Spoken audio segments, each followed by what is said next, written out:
Hello बच्चों, let us read this question. So the question says the mass of a body is increased 4 times. तो एक body का मास को हमने 4 times बढ़ा दिया, while that of another is increased by 16 times. और दूसरे बॉडी का मास को हमने 16 गुना कर दिया. How should the distance between them be changed so that gravitational force between them remains same? तो हमें डिस्टेंस को कैसे चेंज करना चाहिए जैसे कि जो ग्रेविटेशनल फोर्स ऑफ अट्रैक्शन था वो सेम ही रहे बावजूद कि हमने मास चेंज किया हो. तो हमारा यहाँ पे जो सबसे इम्पोर्टेंट और की कॉन्सेप्ट होगा वो जान लेते हैं.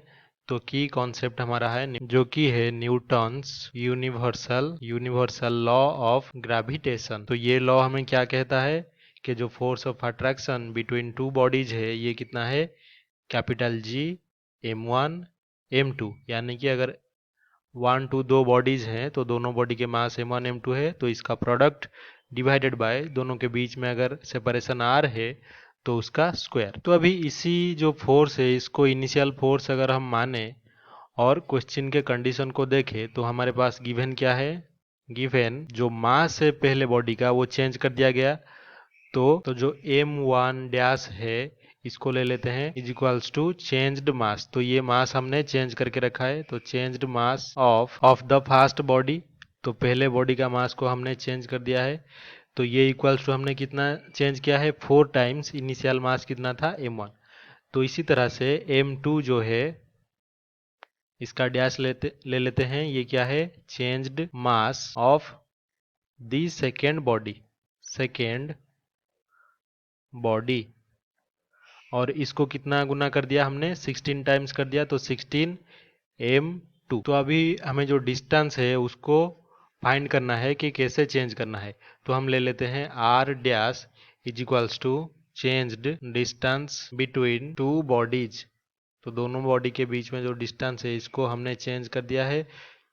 तो इसको मान लेते हैं ये कितना चेंज हुआ है, x टाइम चेंज हुआ है. तो x टाइम्स इनिशियल कितना था r. तो अभी हम क्या लिख सकते हैं कि नाउ अकॉर्डिंग टू हमारे पास जो गिवन कंडीशन है, गिवन कंडीशन, तो इसके मुताबिक जो हमारा ओरिजिनल फोर्स F था वो इक्वल्स टू कितना होगा, हमारा जो फाइनल फोर्स मान लेते हैं F डैश, तो इसके इक्वल होगा.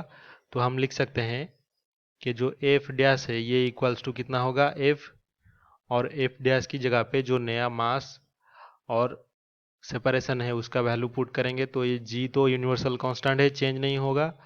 और ये m1 dash m2 dash divided by r dash का स्क्वायर.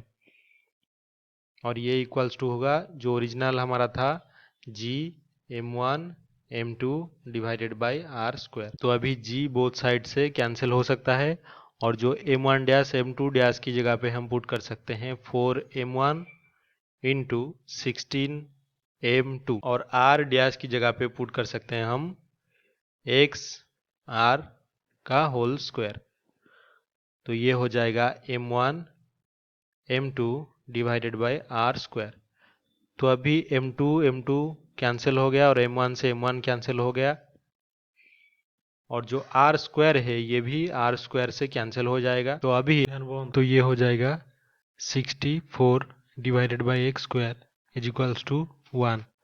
तो यहाँ पे जो एक्स स्क्वायर है वो कितना होगा 64, या फिर जो एक्स है वो रूट ओवर ऑफ 64, और 64 का जो रूट ओवर है वो कितना होता है 8.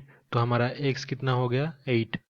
तो हम यहाँ से लिख सकते हैं distance between the two masses should be increase by 8 times so that force remains same. तो फाइनली जो डिस्टेंस है दोनों मास के बीच में वो 8 टाइम्स होना चाहिए, जैसे कि जो फोर्स ऑफ अट्रैक्शन है वो अनचेंज्ड रहे. I hope you have understood this well. Best of luck.